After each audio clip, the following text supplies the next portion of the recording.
Hey guys, Spanners here. Welcome to Missed Apex Podcast. We've got a few touchstone F1 news items to discuss this week.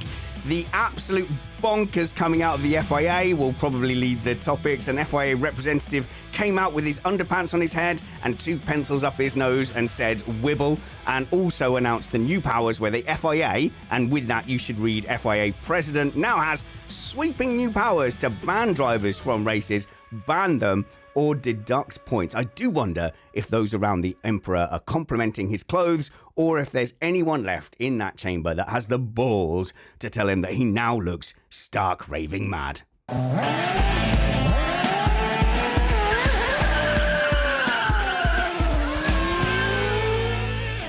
We are an independent podcast produced in the podcasting shed with the kind support of our patrons and partners. We aim to bring you a race review before your Monday morning commute. We might be wrong, but we're first. And the wrongest and firsterest of the Missed Apex panel is Matt Trumpets. Hello, Matt. Article 1.3.1 means that you are now subject to my jurisdiction at all times on the podcast. Well, I guess I've got no choice then. You've just declared it, and therefore I won't be organising a sleepover with other F1 podcasters in protest to your actions. There was a thing that happened. Was it in the 70s that F1 drivers basically boycotted a session, boycotted a race? Yeah, it's happened a couple of times, I think, over the years, usually about safety back then. And someone who's boycotted the F1 podcast in favour of the MotoGP version, it's Kyle Power. Hello, Kyle. Hey, thank you very much for inviting me on the pod to talk about swearing. No. Perfect. That's not, thank you very much. No. That's not what we're doing. That's not what we're doing. Okay, but yes, there has been basically this war between the drivers and the FIA president, Mohammed Ben Sulayem, about swearing and conduct. So a new raft of FIA measures was introduced.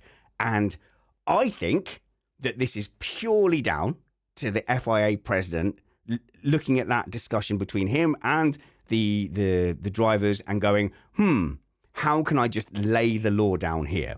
And he has been asked about this, and he says, well, it's not me, it's the stewards. You should ask them. Nothing to do with me, says the FIA president, who rushed through these rules on an e-vote. Matt, why don't you give us the grown-up kind of journo version of what's happening with these new rules? And yes, we are going to talk about other stuff, answer some mailbag questions, and talk about Lewis Hamilton at Fiorano. Okay, so ultimately what we're looking at here is a fairly standard process for the FIA. Every so often, sometimes several times a year, different sets of regulations and so on will be updated. What's made this one so controversial is they've added a new appendix to the International Sporting Code that lays out in, shall I say, gruesome detail, suggested fines and punishments for drivers for various infractions, and not just for drivers, but for teams and promoters and everything else like this. This was part of a larger overhaul of the ISC. Now, what makes it controversial, you've already alluded to. There was no debate in the World Motorsport Council, which is sort of the organization in charge of having the final say about this, because it was held by e-vote, and there's no debate in e-vote. So already there's a bit of a schism between people who think it could have been handled better and people who say, well, this is just how we do the job these days. So Mohammed Ben Sulayem, then his reputation and standing amongst the drivers is, well, from what we understand, is not very good. He hasn't particularly endeared himself to anybody. So you would have thought if he's trying to push some stuff through that you would have at least had like a cursory, just like a courtesy ask of the drivers, like, we're going to do this, we're going to be fully transparent and we're doing this. But no, he has just seems to be totally, and try to fly it under the radar, if anything. I guess we should just say to anyone who hasn't seen them what these rules are. So he's basically given himself, and by himself, the stewards, but I'm going to argue that these are his rules. This is his response to the Grand Prix Drivers Association saying, hey, treat us like adults. And he's turned around and gone, no, obey these rules. So Article 12.1.1F of the International Sporting Code, any words or deeds or writings that have caused moral injury or loss to the FIA, its bodies, its members, or its executive officers, or more generally on the interests of motorsport, on the values defended by the FIA. So straight away, this is one of 5, by the way. Matt, it's so broad. It basically is like anything we don't like. Yeah, I mean, the sad thing here is that's been in the code. I went back and looked at the 23 version and did a compare and contrast. That's been around for a while. Most of these have been around for a while. They rewrote the misconduct definition a little bit. But what is different about it is the level of penalty to be assessed is been spelled out for the first time. Yes, and there's tiers of what can be dished out for each penalty. Now, it goes on. So basically, Article 12.2.1 also says, any misconduct. So any misconduct defined under Article 20 of the International Sporting Code, which I haven't looked up for the purposes of this show, but Matt has it. The general use of language, parenthesis, written or verbal, in parenthesis, gesture and or sign that is offensive, insulting, coarse, rude, or abusive, and might reasonably be expected or be perceived to be coarse or rude or to cause offense, humiliation, or to be inappropriate, assaulting, including elbowing, kicking, punching, hitting, etc., incitement to do any of the above. And is that just against or towards the FIA or in general?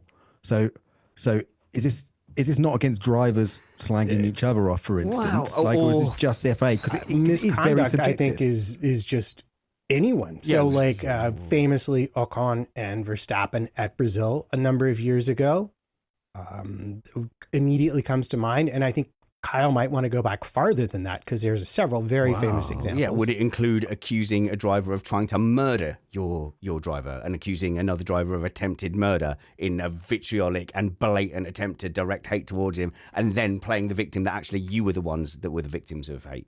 Absolutely. I was just about to say, if you've had your Red Bull for breakfast, you're not going to be very well suited to these new regulations coming out because, I think they may be aimed at. Remember, I think was it Mexico last year where Verstappen said on the radio, "Haas, stupid idiots," or something like that. Now, I think that does semi-cross the line when you directly, even in the heat of the moment, criticising and undermining the authority of the steward. So I can see why they're putting that in. But to have this as such a sort of broad term and these regulations come in, it's making them come across all rather petty.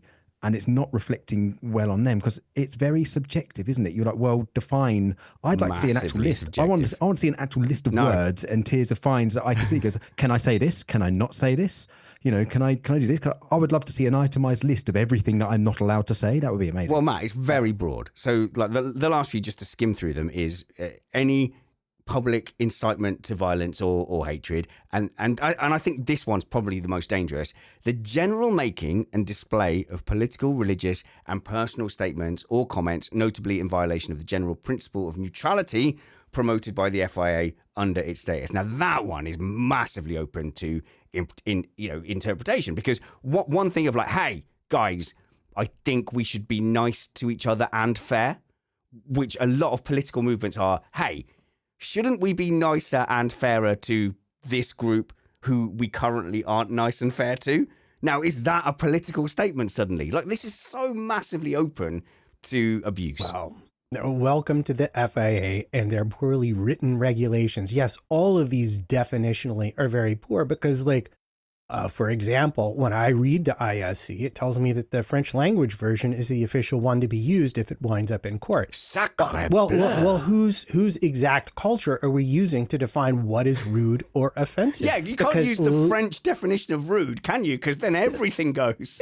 You begin to see my point. What is extreme, and even in the U.S., show me an 8-year-old that doesn't know how to properly use the F word in the U.S., in the United States, in New York City, and all of them do. And they use it regularly on the playground. Trust me on that. On the other hand, go to a town of 1,200 people, that same 8th grader would be probably suspended from school. There's such a variation in what's acceptable that you really do need to spell it out in much greater detail than this. Otherwise, it just becomes a cudgel to use whenever you feel like it against someone you don't like. So Maria accuses you of over overreaching. But here's the thing, right? I don't think you are overreaching, because when it's How am I overreaching? When it's this broad, for example, the last one is failure to comply with the instructions of the FIA with regards to the appointment and participation of persons during the official ceremony. So if you're late to the driver parade, that's an offence. Now, we should say that these offences carry monetary fines. So the first offence is a flat-out monetary fine, something specifically challenged by George Russell in several comments, and also the GPDA in general. So 10,000 to 15,000 plus the compelling of a public apology for a first offence. Now, the second offence is around like 20 to 30,000 euros in punishment, plus a suspended 1 month suspension. So that means you get a 1 month suspension, but you don't have to serve it unless you then do this third offence, in which case you can have a 30,000 euro to 45,000 euro fine. Where is this money going? Does this scream of an organisation that suddenly needs money, public apologies, and a deduction of F1 points? So this is why I don't think any of the alarm over these is overreaching in any way, because the articles there are written to be so vague that you can ping a bunch of stuff that has already routinely been done, said, or enacted by a bunch of drivers. And you really, over 2 years, by the way, these, so they don't reset for 2 years. So if you do your first and second offence in the first 3 months, that's hanging over you for 2 years. And at any point, the FIA president, who, I'm sorry, has displayed certain biases towards other drivers, to certain drivers and certain teams, and favoritism to some teams and other drivers. And there are stewards on both sides of the aisle that have made decisions in a pattern which maybe suggests that they favour one driver or team over the other. That now means that they have an absolutely cast iron way to affect the championship. Oh, but look, they did. They said poopy butthole 3 times. Therefore, month ban. Oh, yeah, I'm sorry that driver was in the title fight, but rules are rules. Yeah, and is this, have they said this is specifically aimed at drivers? Because there's other people in press conferences which are team bosses and team principals. Does that actually extend to the team bosses? I don't know, Matt. Yes. Yes. In fact, here's one that no one has talked about except for me being about to, is 1.3.1, where there was, all these people are subject to the International Sporting Code. And it was generally people entered in the competition and at the competition. But they have specifically added promoters to that language. Now, who promotes a race suddenly that didn't used to? Liberty. Oh, no. Yeah. So I'm saying this could just be a clarification, because, we've certainly seen things like circuit owners and promoters get yelled at for allowing track invasions and stuff like that. So it could just be making clear that, yes, you too can get a fine from us. But it could also easily be read as a bit of even liberty is subject to our jurisdiction here. And I'm not sure which one it is. Probably need a lawyer and some time in court to sort that one out. But, it did strike me as kind of interesting.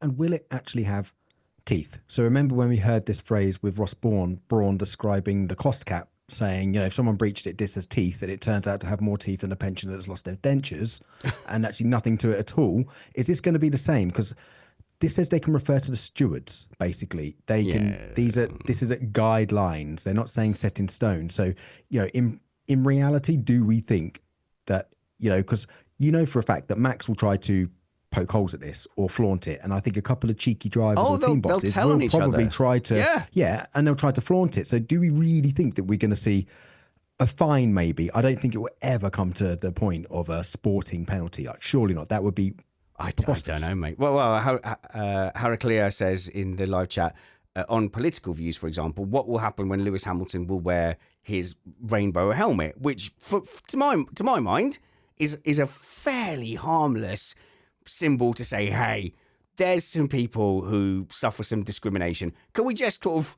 can we have some time where we go, hey, let's not have that discrimination against those people? And here's a harmless rainbow which is a symbol of like peace, which kind of goes, hey, by the way, I just support that general effort that we should be nice, inclusive, and look out for times that marginalized groups may get unfair treatment. That's all that pride flag is saying. There's nothing sinister behind it. You're not losing anything by that, but does that count as a political statement? Is that move a political statement? Is that one strike every time he has it on his helmet? To me, this gets back to the problem with not defining your terms at the outset. Is that a political statement? We don't know. In certain places, no, not at all. In fact, you could wander around certain neighborhoods in New York, and I'm sure other places in the world, and see loads of pride flags. It's a perfectly normal thing. But you could also go to certain other neighborhoods and be attacked by violent mobs if you had the same thing displayed on your car, or and it could also be seen as a specific attack on regimes who have policies against those sentiments. Yeah. So does the place you wear your rainbow flag on your helmet make a difference as to whether it's a political statement or not? I think we're in horrible territory here. Horrible. Of course we are. And again, it's the lack of specificity. If you want to punish people for things, you need to be very clear and specific about what you're saying they can and can't do. And this brings up the larger issue, because there are obviously similar clauses in other sports. The NFL has been brought up, but the punishment for this kind of thing in the NFL was worked out in advance with the NFL Players Association. Whereas here, the drivers weren't consulted in the slightest. And this is getting to the larger problem of the ruling, the ruling style he has as FIA president, which is basically my way or the highway. Yeah, seems to come across as like a respect thing. So the GPDA, they wrote that open letter at the end of last year, didn't they, saying to treat us like adults. That's the one. He essentially chose to ignore it and then do this, which is a complete double-fisted slap in the face to the GPDA, and say, actually, I'm not going to treat you like adults. We're going to define the rules of playtime for the enjoyment of everybody, and you're going to be doing this, and put it down. And essentially treats them even more childlike, in my opinion. So as much as the sinister side of it is like, could this be used to oppress a particular set of what is seen as a political statement around various things? You could also argue that Sebastian Vettel's B hotel is political because there's been a politicization of environmental stuff recently. So that could be seen as politics. So you could argue that it's that. And I've seen Verstappen fans and Hamilton fans both going, well, this is going to be a way to target our driver, because the Hamilton stuff I think is fairly well documented, but as well, Verstappen fans felt pretty put upon by all this, oh, you shouldn't swear, community service stuff, which seemed to be an overreach in the way it was handled. A quiet word to go, hey, Max, you're on telly. Would you mind? Actually, our broadcasters don't really like swearing on telly.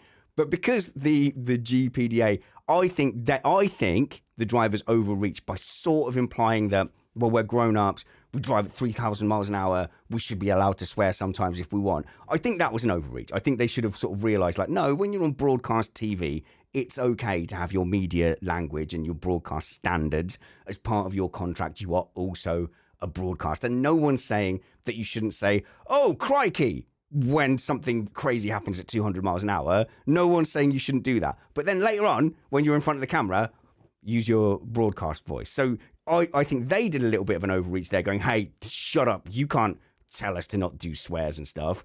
And then I don't think it's anything more sinister than a power thing. So it's like when a teenager defies their parent. And I had this with my daughter recently. Like she put her foot down and she really tested the boundary. And I said, do you know what? I can basically brick your phone from my phone, and I'm going to do it now. And the panic that set in, like that was the nuclear option. And she was like, no, okay, I get it. I get what you're saying now. So this is Mohammed Ben Sulayem basically threatening to brick the drivers' phones.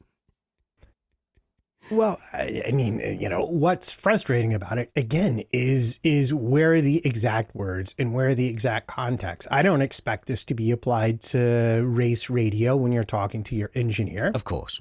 I don't necessarily expect it to be when drivers climb out of cockpits either.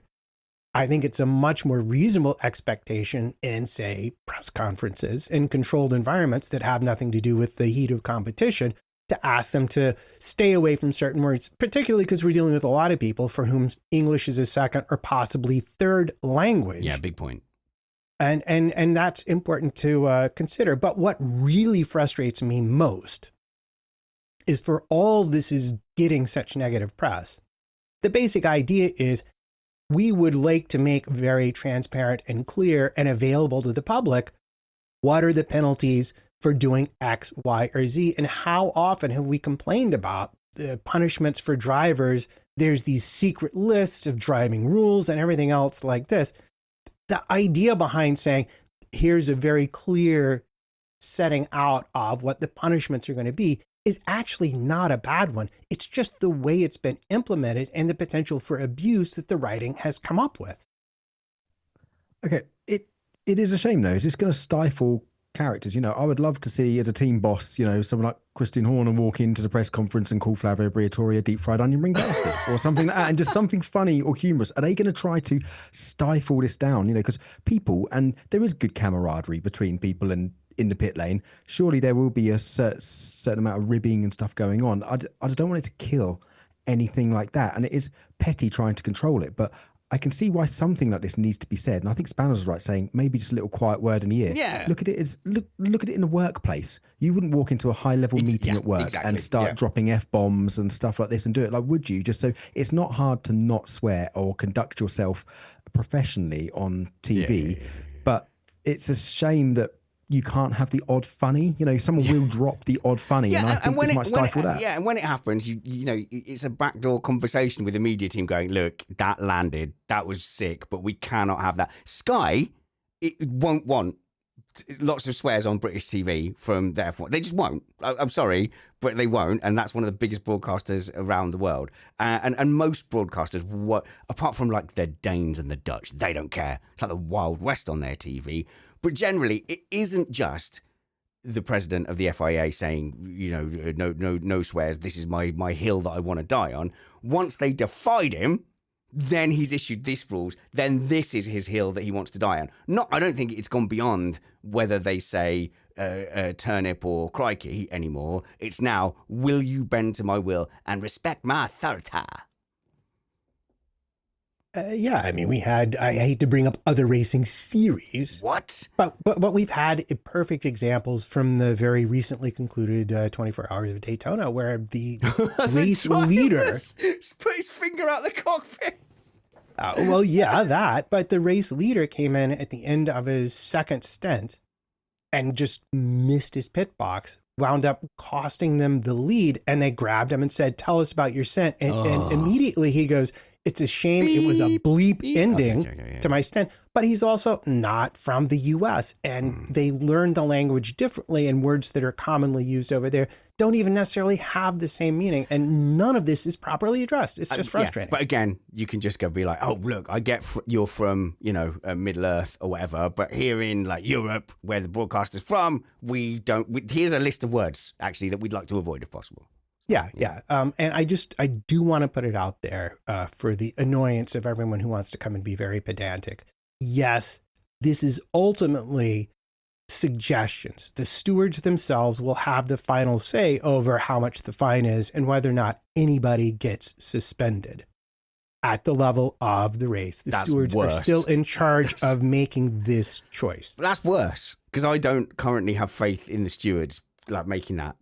And just being like, I think, wasn't there a case last year where he wanted to get involved and they just basically said nope? Well, you might be thinking of Aston Martin a couple of years ago, where he allegedly marched down to the pit lane and tried to get the pit lane Alonso penalty, wasn't it? The Alonso penalty overturned, which it did get overturned by the most generous interpretation is that had nothing to do with the FIA president marching. Should have never been overturned. No, of course not. It was ridiculous to say, well, that rule has been incorrectly enforced in the past on various occasions. Therefore, we insist that you also incorrectly enforce it now and not give us a penalty. That was insane. And we all got gaslit into being like, I guess because it sometimes didn't get enforced, we just ignore the rule now. And why hasn't that been used for other penalties? Basically, every penalty now apparently all you have to do is go and find a previous example where the stewards failed to give a penalty, and that's it. You get off,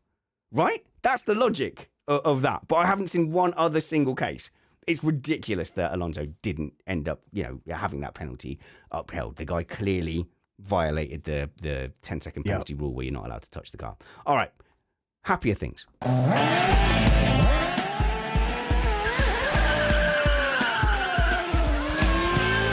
Unless you don't care about Lewis Hamilton's career at all, and I do. So I'm a Lewis Hamilton fan, and as you know, I've been quite conflicted about that move to Ferrari. And if you go back to the announcement episode, I think it was in February of last year, of 2024, there was quite a lot of wailing from me. I don't think my teeth were quite gnashing, but I lost some enamel on the surface of my molars for sure, because Ferrari they're the enemy. They're the Death Star. That's Michael Schumacher's Ferrari. And I was really worried about why. Stop celebrating that. The Ferrari Schumacher years ruined F1 forever, Kyle. Stop it. But there was a few things that changed my mind. I'm a big believer in only being annoyed at things you can control. and it had happened.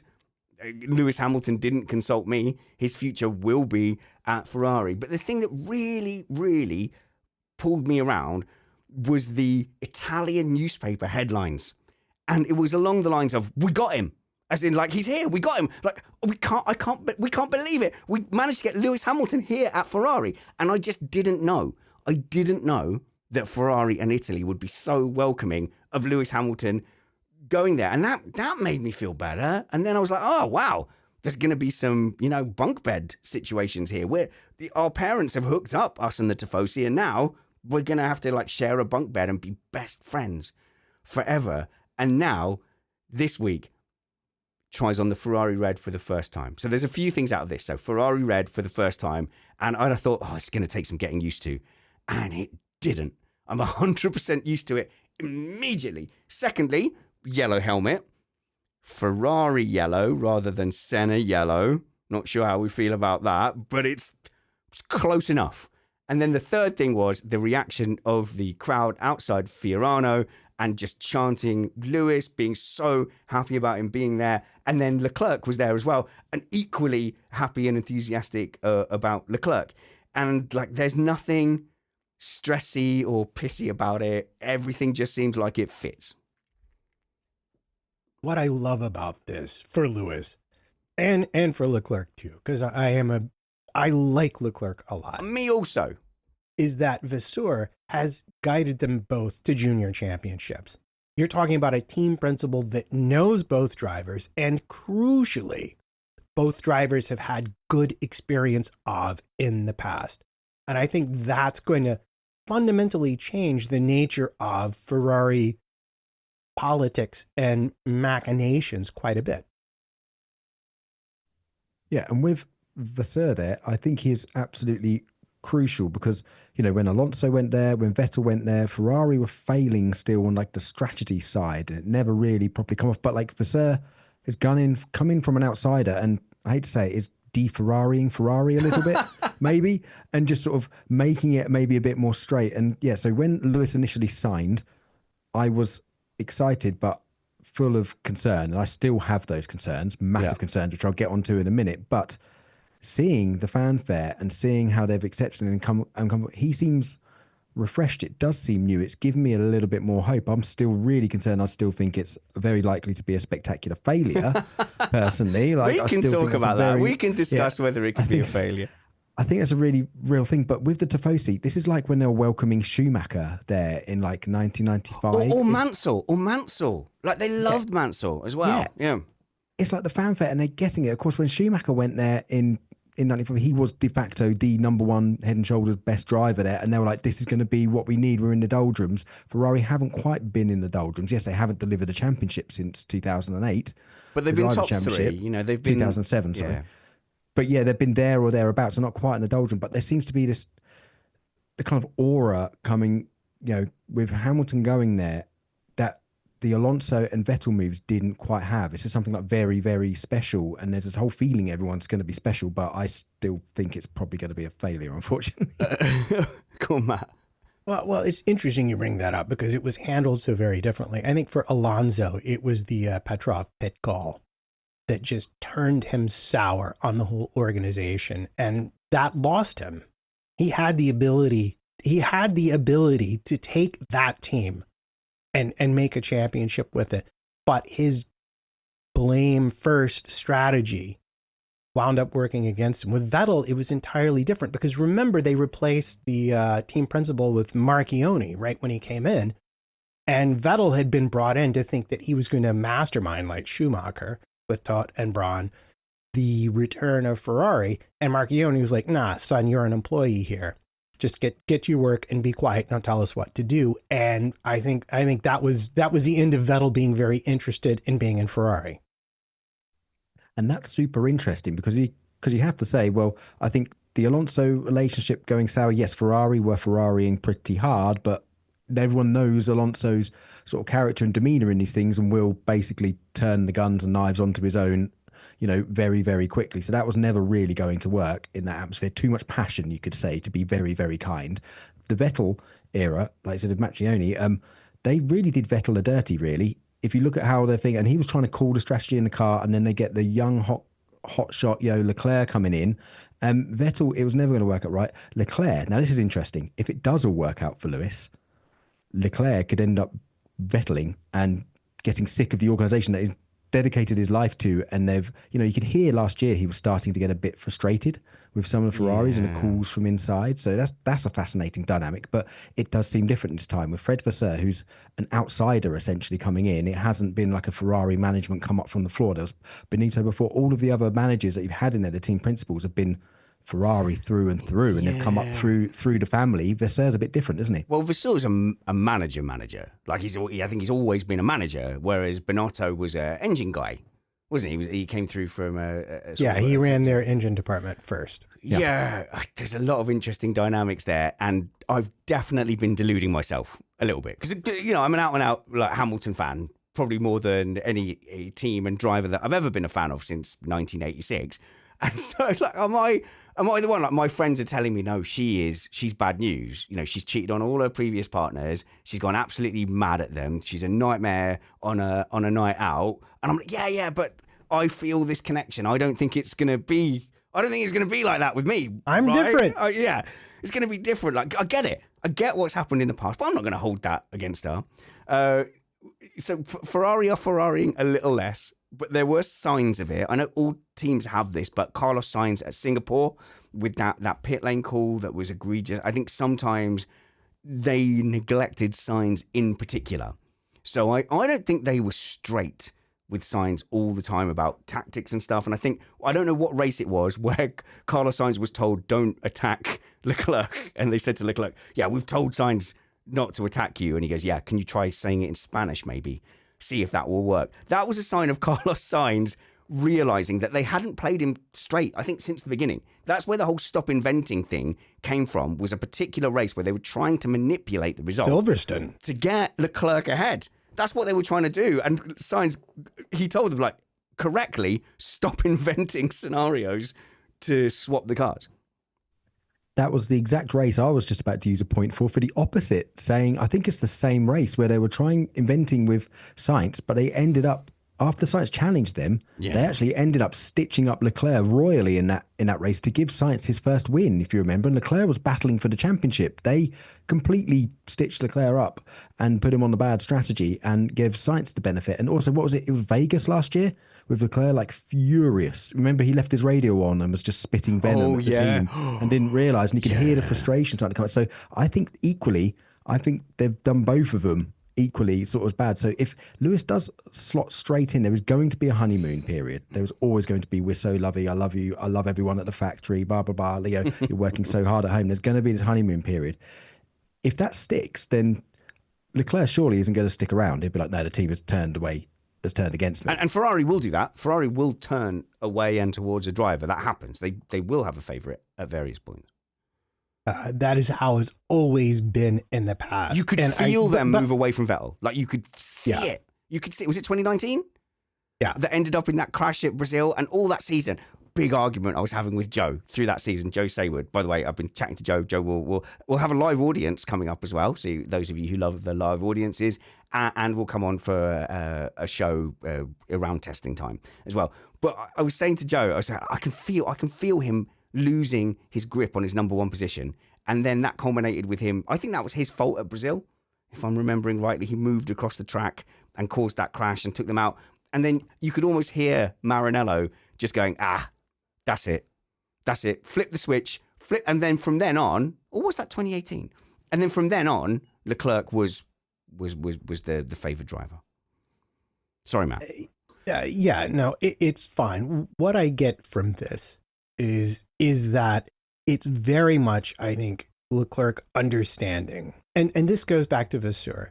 But the issues that we were talking about, the strategy issues, that's not a Leclerc issue. That's not a Sainz issue. It's a Ferrari communications issue. It's internal. It's the structure. It's the organization. And I'm sure that Vasseur has at some point or another said that, we're very aware of this. We're trying to improve it. You see all of the teams talking about things they think they could do better at next season. But really the buy-in from Leclerc is that Hamilton is a short timer here. Ooh. He's 2 seasons, 3 seasons, and done. So they will just say, learn a lot from him. Occasionally give us some forbearance. And obviously, if you're in the hunt, we'll ask him to help you out and vice versa. And the way I see this playing out with one of them getting a championship in the next 3 years. Kyle, there's 2 things here. A is Leclerc versus Hamilton. And the other thing is basically, do Ferrari have a title shot? So I think if you address the do Ferrari have a title shot, I'll kick off on the Leclerc versus Hamilton. Oh, fair enough. Do they have a title shot? I would say this year's probably as good a year as any. The only thing I think is going to stand in their way is McLaren producing a massively dominant car and Lando being less of a flannel. So if both those things happen, then I think McLaren are going to be good. Red Bull, we can see the dream team of Red Bull has been crumbling. It's starting to come down.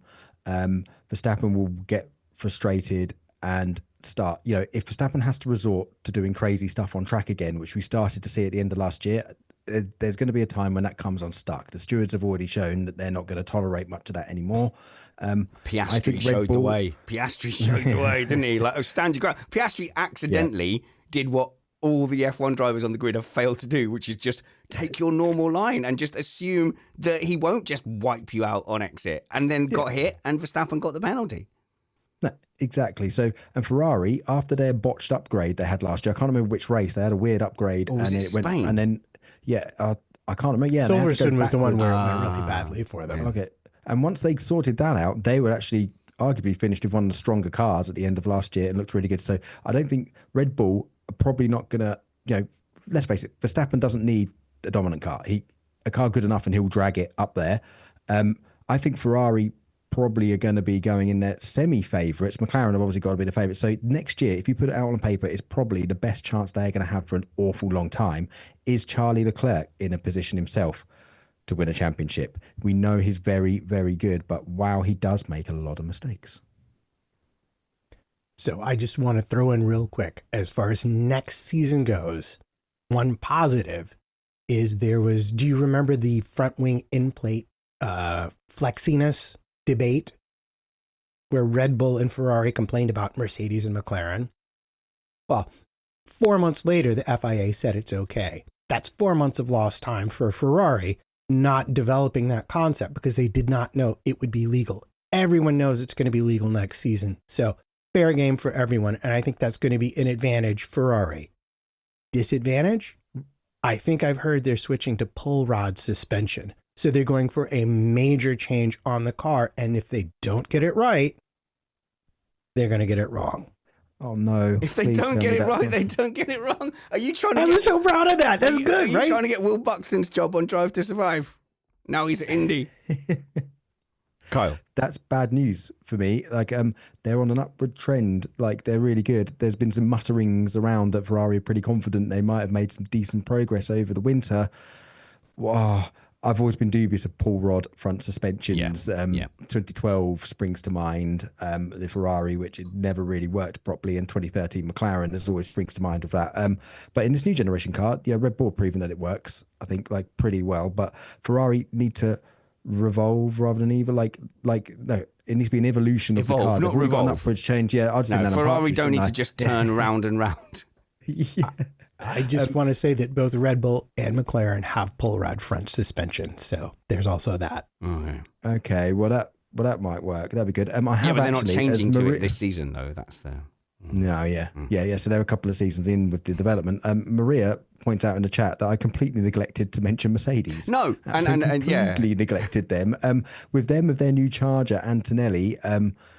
How much confidence do we have Mercedes having a really good car? If they do have a really good car, I think they've got some crazy infighting happening between their two drivers. Maybe. I mean, I'll repeat the point that I've made with Mercedes, I think, since the back end of last season. When it comes to a championship, out of the top four, that's the only team I'm not going to put money on for a championship because they seem so peaky. So when the car's good, it's really, really good, but they are slaves to the track being smooth and having the perfect conditions. And I don't think they're going to overhaul their concept for 2025. So I think they're stuck with that. So I think that's what we'll see. Like, they will win 4 or 5 Grand Prix next season, but I don't think they're going to be championship contenders. Yeah, fundamentally, the problem at Mercedes is the wind tunnel and the road and the inability to do the math correctly. If they wind up with a good enough car, not only do I see the infighting, the thing I see is that George Russell and Max Verstappen cost each other so much points. Oh, that'd be amazing. That the door is open. Because I'll tell you what, George Russell has no time at all for Max, and I'm pretty sure vice versa. And the thing is, you know, the whole "I'm going to put you in the wall" thing that apparently Max said to Russell. I think that got in Russell's head. So I think if I think that rattled him for that race, and I think if he needs to turn up this season and go, oh, actually, I've just started beef with one of the most physically aggressive drivers in Grand Prix history. I need to step up. So I think you could really see a kind of a top midfield battle or back end of the front end battle. You know, not for the wins, but I think that could be the battles for like 5th and 6th place with Russell and Verstappen just knocking boots. That could be really high entertainment. I've just realised that is a phrase that applies to something else. Knocking wheels. It's just unfortunate that wheels are sometimes referred to as boots. And you are worried about Kyle. I don't feel responsible for that in any way. That's language's fault. So we've talked about like Ferrari's chances of winning a championship is non-zero. Kyle, I think it's fair to settle on that. There is a non-zero chance that Ferrari are fighting for championships next season. True. The one thing I have massive concern with is the drivers. So as I said, Charlie Clerk does tend to make a lot of mistakes, and don't get me wrong, I'm going to say this first. I am a Lewis Hamilton fan. Like, I'm a Lewis Hamilton fan. Don't say you're a Lewis Hamilton fan just so you can go about how he's old and washed, Kyle. I'm on to you. Washed? You've had your Twitters today. My Gen Zs. I've been pretty outspoken the last couple of years and been one of his sort of strongest critics, particularly sitting on his pod. I seem to slag him off more than I've been praising him, despite how much it hurts me because I look at things purely objectively. Lewis really, really worried me the last couple of years, and it started in 2022 in Imola when his attitude, he lost it. He dropped his head and let it get to him and showed a lot of weakness, particularly at the end of last year. We saw some flashes of brilliance from him in the mid-season and he got his confidence. But Qatar last year, him saying, I'm done, I'm slow, and I'm doing this.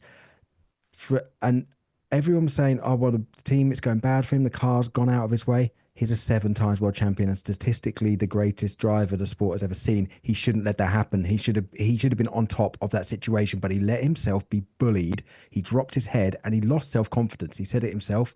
That, I think, was really, really worrying. He has shown weakness. Now with Ferrari, it's obviously there is going to be a honeymoon period. Even if the results aren't there, he's going to have his honeymoon period. By mid-season, if the results still ain't coming, and this fresh rejuvenation that he seems to have, which I hope has kicked him out, and he's going to go back to 2021, Lewis, and go back to being absolutely on it, because the last couple of seasons have not been 7-time champion Lewis Hamilton. To be quite frank, we've seen glimpses of it, but we haven't seen it.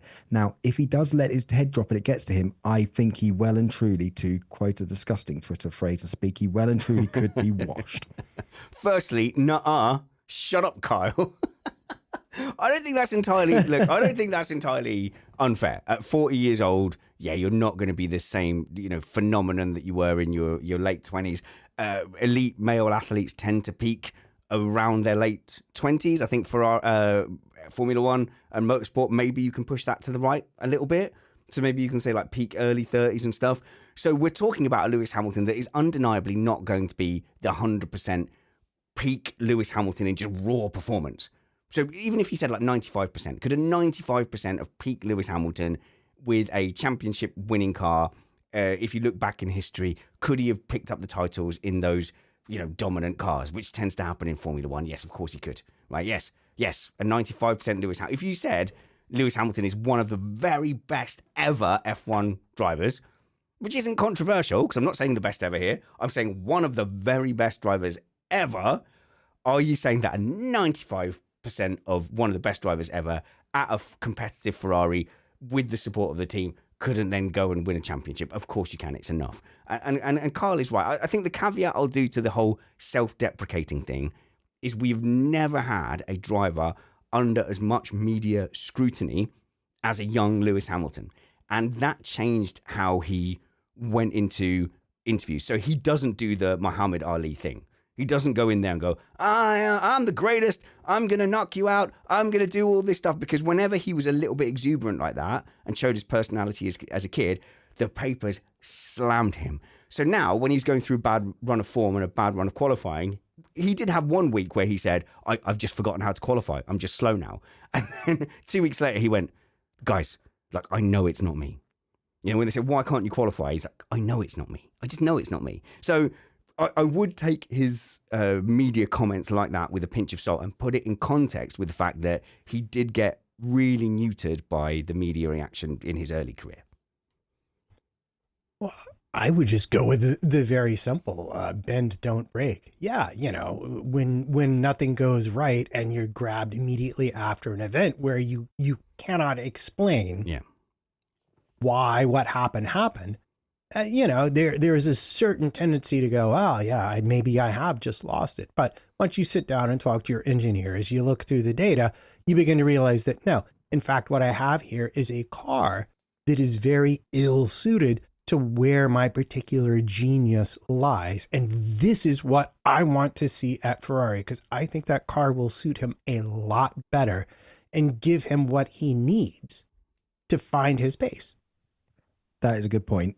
And hopefully he will get it where he wants it at Ferrari. Ferrari's typically seemed a quite nosy car, which I think he would quite like. But the whole fact that, yes, the situation was a slow build and a slow sort of drop off the pace at Mercedes and it went wrong with him. But the fact that I think he was a bit damaged goods after 21, a bit broken, and he's kind of allowed that to consume him. The car was bad, and I think he has to bear some of the blame in the direction. Like, he wasn't strong enough behind the scenes at Mercedes and seemed a bit beaten and a bit reserved. I personally think that he wanted to retire after 21 and Toto convinced him not to. No, I bet it was Liberty. I don't know. I don't have any particular. I bet Liberty said, please don't retire. Please don't retire. You're one of our biggest assets. I'll tell you what we'll do. We'll even help you broker a £450 million contract with Ferrari. Where you can then do all the legacy stuff you want to do as well. Yeah, like that. That's probably true.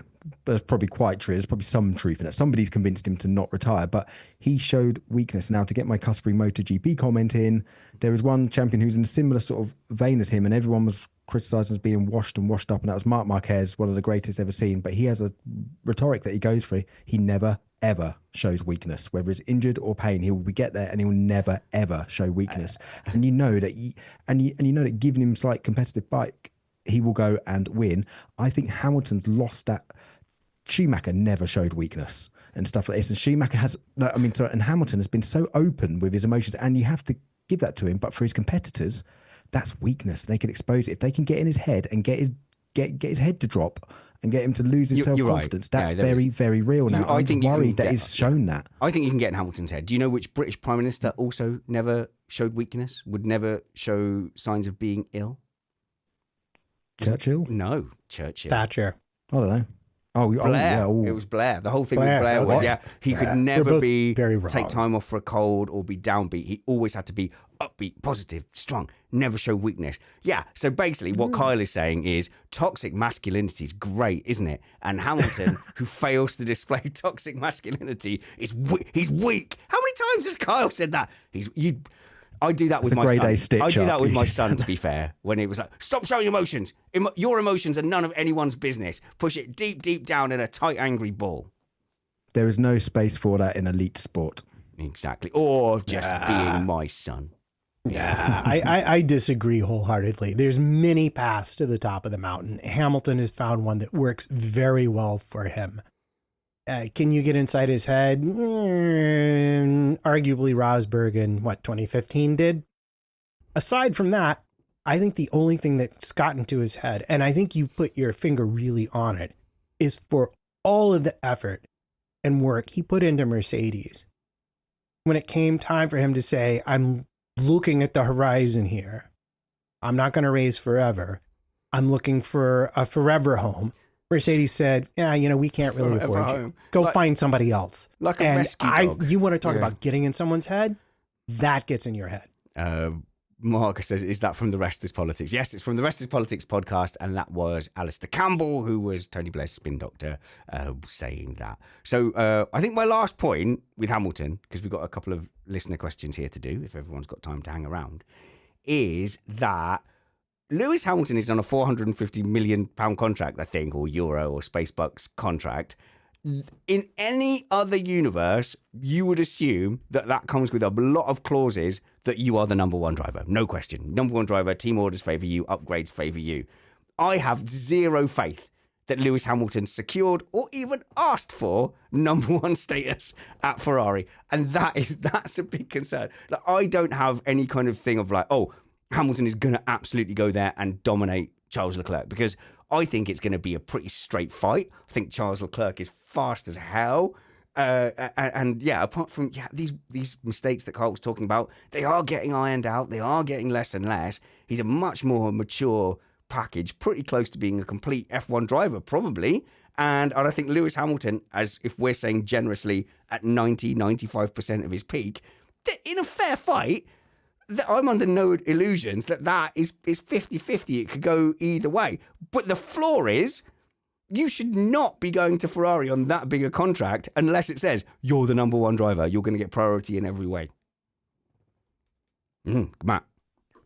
Yeah, I think the only thing he insisted on is fair and equitable terms for driving, kind of like the ones he had at Mercedes, because that worked for both drivers. None of the greats have had those contracts. Schumacher. No, do you know what? The only person who is on that kind of level, who displayed this level of weakness in parity and fairness, is Alain Prost. That's the last time there was a driver who was like, yeah, I'll just take anyone on and just do it on fair terms. No one else has done it. Verstappen doesn't do that. Schumacher didn't do that. Vettel didn't have that. Hamilton's insistence on fairness is a weakness. It's a flaw. That could well be true, but he's probably taken £450 million to Yeah, it not doesn't have matter. the number one in the contract. Maybe, They were like, yeah. we can't give you, but realistically, yeah, I can't see Lewis demanding a number one, particularly not over Leclerc, who them two seem to really genuinely get on quite well. They seem to genuinely seem to like each other and get on. So you wouldn't do it. It's not in Lewis's nature, but you could ask, he goes, okay, then you could use it for your leverage. He goes, I will come and join you, but I won't need the number one status, but I will need an extra 100 million. That's what I'm going to need just to replace that. And I have to say, as a Hamilton fan, at this stage in Hamilton's career, if this was 4 or 5 years ago, I'd be like, yeah, he goes there. If he loses to Leclerc, it's a disaster. He's going to go there and he's going to kick Leclerc all around Maranello. I don't feel like that now. And also, I'm a Leclerc fan as well. So I genuinely think that battle could go either way. So, and I don't think it really does a lot for Hamilton's legacy if he doesn't beat Leclerc at this stage in his career. But if I had to, on a coin flip, if he had to say which driver's going to come out on top, I would still put it on Lewis Hamilton's race pace will edge him ahead on points. Experience and consistency. But I tell you what, if I'm every other driver on the grid, I'm very concerned about how genuinely happy he looks right now. Yeah, I know. He looks buzzed. And also, someone said you're making too many tennis analogies. Shut up. I'll tell you when I'm making too many tennis analogies. I'm playing my son recently who hasn't taken a set off me once. And the thing is, we were talking about Hamilton, how will he do about Leclerc a couple of days ago. And I said, well, look at tennis. I said, you're fitter than me. You're faster than me. You hit it harder than me. Like, it literally hits it harder than me. Yet he's not won a set. Because sometimes it's about brain power and strategy and experience. And Hamilton's bringing 7/8 world championships worth of experience to this battle with Leclerc. Yeah, and Lewis knows he's been there so many times of dealing with pressure in the heat of the moment and the pressure of the championship fight. So I agree with you. I think probably over a course of a season, if all things go well and Lewis gets on, it gels well with the team, the honeymoon period doesn't fizzle out and it actually works, then I would put my money on Lewis over Leclerc. Yeah, on a points total.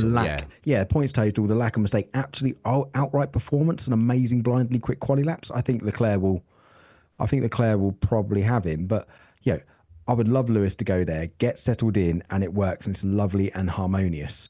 The worst thing possible for Ferrari would be if Lewis starts to really, if Lewis is very quick and he starts to, because you don't look back to, yes, it was a bit acrimonious between him and Rosberg, but Lewis did some pretty out of order driving things to Rosberg in 2015. He did pull a few max moves. If Lewis does that to Leclerc and then the relationship starts to sour between them two, then we could have a spectacular, delicious sort of scenario on hand, but it would be Ferrari self-destructing would be a very big possibility. But that's assuming they have a dominant car and it's just Lewis and Leclerc. But thankfully we've got like the McLaren in the mix, we've got the Red Bull in the mix and the odd Mercedes in the mix. It's such a delicious prospect for next year. But I'd just like to clarify, I would love nothing more than Lewis to win the title next year. I just think that's a very, I think that's a bit of a stretch to expect it. And what's Lewis going to lose? If he fizzles out, it'd be like, yeah, well, you're past it. You're over the hill. It was never going to be great.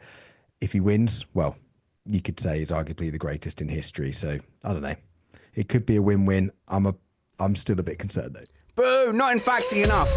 Sacked.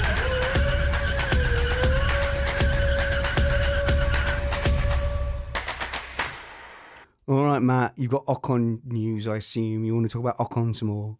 Well, I mean, we did have this massive Haas subject to talk about last week that we never got to. But the thing that I want to mention, because I know you want to get to some listener questions, is that they have Don't worry, I can do those midweek. Talk about Haas and Toyota and Ocon is fine. Okay, well, I'll start with the bestest news first. They have hired Laura Muller as his race engineer, and she will be the first woman to ever have that position in Formula One. So yay, Haas. So there will be a woman's voice saying box, box, box. I think that's a real big thing just for visibility. And I'm sure that, obviously she's not going to get to that position without being a competent race engineer.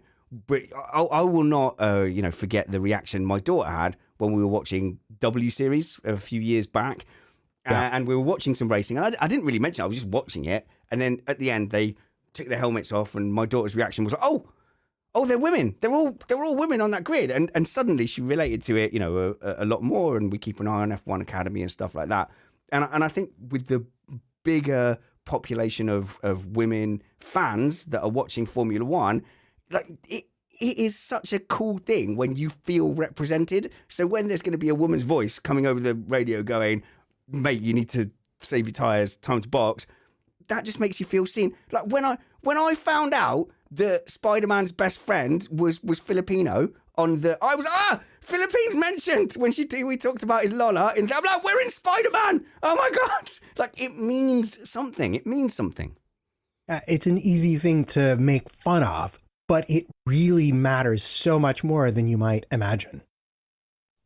Yeah, this is super cool. And she's had a bit of a meteoric rise through Haas, and they say she's very, very determined, and it's really, really cool. But what I'd really love and what I think is maybe in like a couple of years, it's amazing that it's taken almost this long to get a female race engineer. So what I'd love in maybe in a couple of years that there isn't much fanfare about the female race engineer because it would just be No, normal. we're Be like, the oh only yeah, ones. like, why? Yeah, Like, yeah. why wouldn't they be a woman? So it's so good. It's the first steps to making that, which what should be just non-news. Yeah, It should just be normal. I It mean, should we're just be getting like, there, aren't there? I mean, just there's standard. been We're getting there. there's been a which is cool. few strategy heads, haven't there, that have been women as well. Yeah. So yeah, we're definitely getting to that point now where Yeah. this was barely news, except for the fact that it's the first time we're going to have a woman's voice on Woman the pit in that box being position. yeah. Oh, I think it is cool news now. It is cool news. I just like it till we get to a point where it's not cool news, if you know what I mean, where it's just normal news. Yeah. That would be really, really cool. But it'd be interesting to see how she does because she's not that experienced. If you look back at her career, and they've said that themselves, like she's had a rapid progression through, which is really good, which means people generally who have a rapid progression means that they're extremely good. They're extremely focused. They're extremely good. And one of the points that they've said, Haas, which is really good about her, is that she doesn't take the first solution. So when you find the first fix, which is what I do all the time, oh, that will do, lovely. And then go off. Apparently she doesn't. She keeps digging and stuff like that. So it's going to be really interesting to see the relationship between Ocon. And I'm really looking forward to hearing that female voice coming over the radio because it's going to be. Have we ever heard it? Have we ever had like Hans Schmidt come on from Red Bull on the radio? I don't think we have at all. So it will definitely be a moment in F1. But I am fascinated by that general relationship between the race engineer on the radio and the chief strategist. And we've spoken about it with Mike Caulfield a few times. And I've just spoken to Mike actually, and he's up for doing some podcasting with us next week, Matt. So start putting together a list of what we think we can drill Mike for. Mike's head. I like that idea a lot. She was previously a performance engineer at Haas, I believe. I'm she sure. got the big promotion. Good point, EJ, as well. I'm sure we would have heard Monica Clattenborn as Sauber team principal.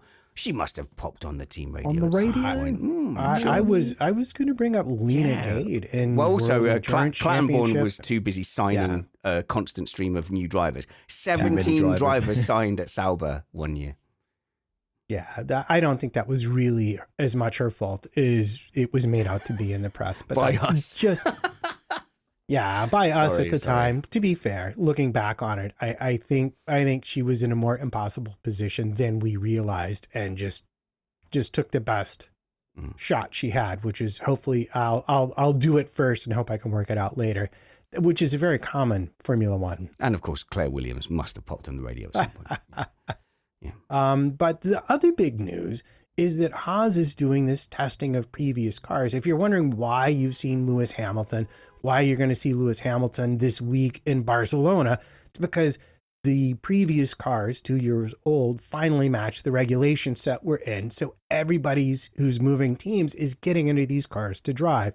And Toyota has paid for Haas for the first time ever to be able to take advantage of putting their drivers into these cars, letting the drivers learn important things, and also the engineers.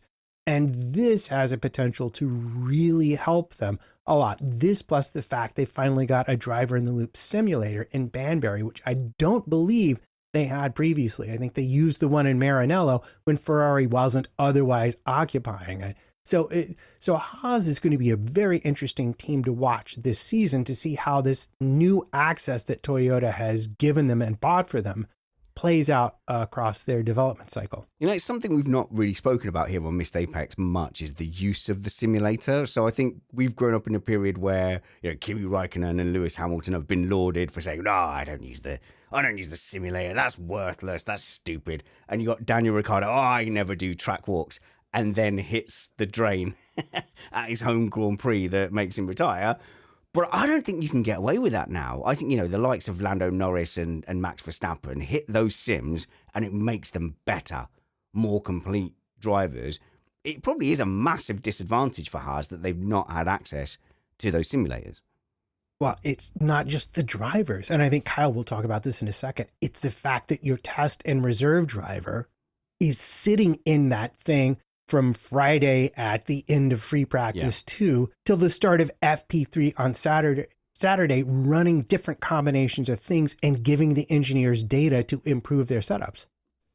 Yeah, it's exactly that. It's setup changes. There is such limited running. And of course, if you're going to make a setup and a direction change, that's quite a big decision, particularly if you're overnight from a Friday to a Saturday. You've got 1 hour to make that work, and you've got to make some really really strict choices. If you're purely blind testing, as you know this from engineering, you wouldn't change more than 2 things at any one time. You ideally just do it iterative, and you just go one time. And but of course, there's not time to do that in Formula One. So a driver in Loop Simulator, they can sit there all through the night, pound out all the different settings. We can soften the anti-roll bars, we can change the heave springs, we can do all of this and change all of like the general settings, run them through, see what impacts that has simulated on the tyre surface temperatures, what other knock-on impacts that has on the other bit of the car. So it's really crucial. So then by the time the drivers turn up on the Saturday and the engineers, they have an idea. Goes, right, we can make a sweeping load of changes. We think it's going to go into this direction. And more often than not, it will put them in the right, it will put them on the right path to fixing the car. And we've seen this happen. We've seen the major teams turn it around loads from Friday to Sunday.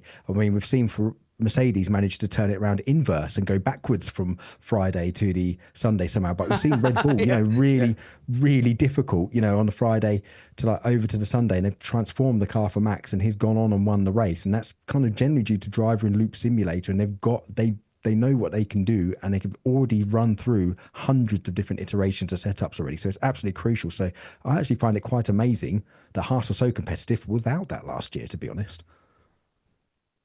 Matt, go on, Matt. I was going to say it helps to follow Ferrari's lead to a certain extent, but they have become the Force India, the team that does the most with the least, I think, because you could say maybe Sauber would be that team, but they don't seem to have done anything. So I think it's fair to exclude them. Well, that reputation from Force India was basically money spent divided by points, and so they spent the least per point of any team in several seasons, I think. So that's why they were the best pound for pound team. Can we do that now with the cost cap? Can we still have that? Can we look at which team scored the most points per dollar? Oh, great. Kyle and I are now going to have a 45-minute conversation. Yeah, that's the whole thing, isn't it? Good job there. I would argue that yes, despite the fact that spending the cost cap is limited, certain teams have outside entities that can spend unlimited amounts building infrastructure and then just charging the team to use. Haas does not have that. And you really, to me, I use the iceberg analogy when we were talking before the show. You look at the cost cap, and that's what you see of the iceberg above the ocean. But if you go to Mercedes or Red Bull or Ferrari and look at the infrastructure they put in prior to the cost cap versus someone like, say, Williams or Sauber or Haas, well, that's what's underneath the surface, and that takes a long time to catch up to. And that's why those teams still really have that advantage. And I think that's why you saw Zach Brown selling off everything and leasing it back, including the technology center, to spend as much money as he could before that cost cap came into place.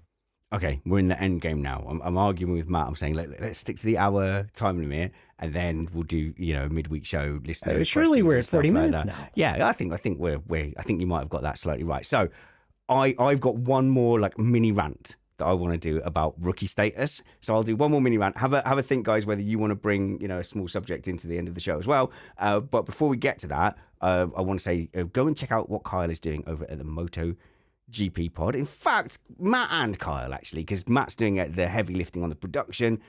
Kyle's doing all the prep and hosting fantastically, and we're looking forward to a great 2025. So go and search for Missed Apex MotoGP on your podcast app.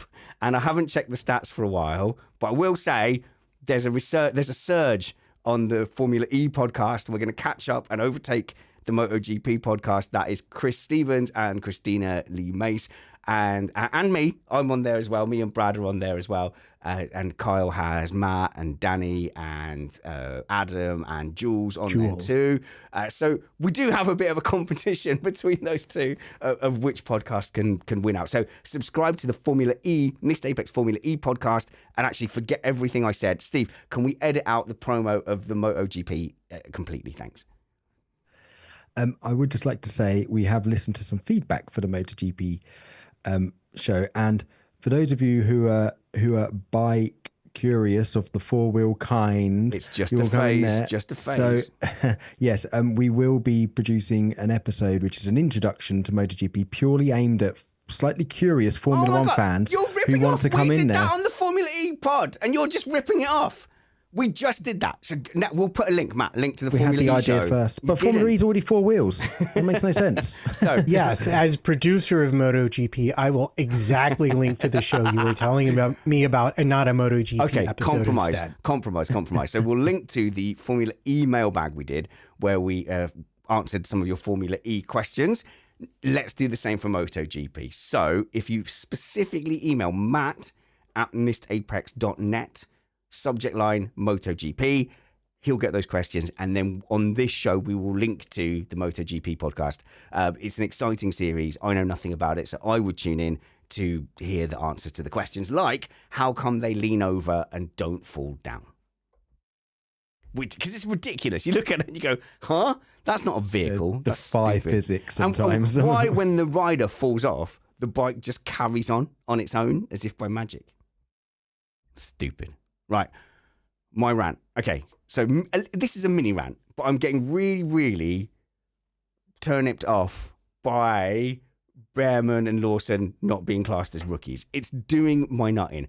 If there is any value at all to the term rookie, it is to differentiate people who've not done a full year before and are basically in their first year of competition. That's the whole point of the term rookie. So if you want to disqualify Behrman and Lawson as being rookies because they've done a few races but not a full season, then you're invalidating the whole point of a rookie. Because if you look at, say, Jack Doohan, by the time we get to the European season, he will have done as many races as Behrman has started the season with. But Behrman won't have started the season being called a rookie, but somehow Doohan is still a rookie after the same amount of races. So either drivers who haven't completed a season's worth of races are rookies, or the term is completely meaningless.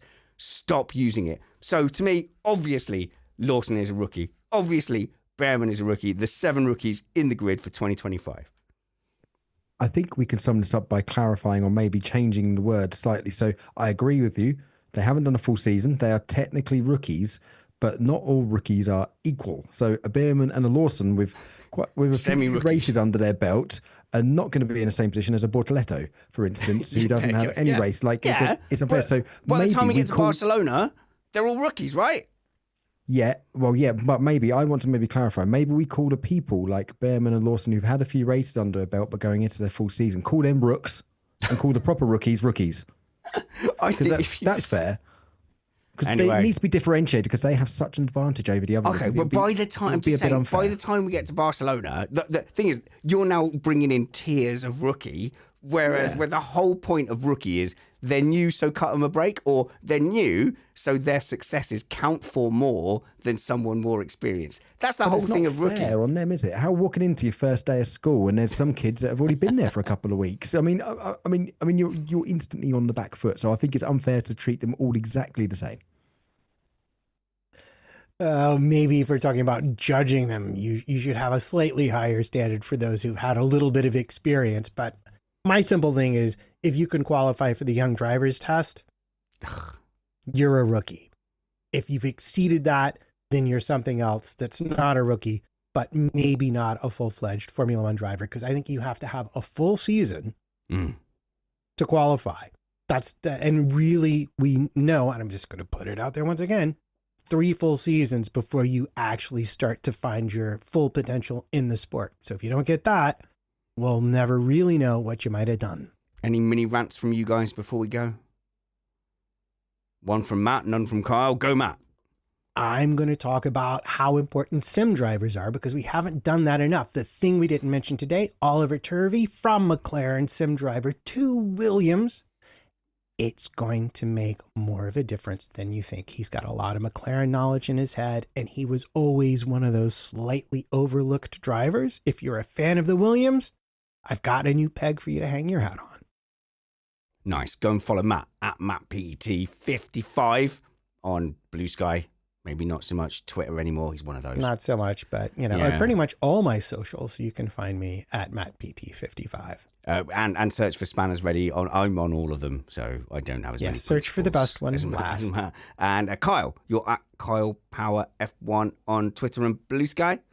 I'm not on Blue Sky yet because I'm a dinosaur, and Oh. I believe social media is destroying the very fabric of humanity but that's gonna- and society. So I don't like it. The fabric Yeah, of, but of the humanity's... dopamine Yeah. hit, Kyle. The dopamine. Think of the likes, Yeah, Kyle. But humanity's done anyway, so that's all going to happen whether Right. or not you've got a Twitter account. You're not Good point. special, So- Kyle. You're not special. Might as well go to the last days of Rome then on them. I'll just go like crazy. Yeah, I'm on Twitter. I haven't braved out into Blue Sky. I've been a little bit off grid over Christmas, but I will return. Thank you for joining us today, Kyle, and we'll have links to the Formula E Missed Apex podcast and to a much further down in the notes, the MotoGP podcast as well. Until we see you next, work hard, be kind, and have fun. This was Missed Apex Podcast. Oh man, I remember in off seasons gone by, there would be no F1 news. You could not do a show like this in January. It's January. There's still 48 days until a Grand Prix. No, that's too long. It's Make it 48 stop. days. Don't say it out loud.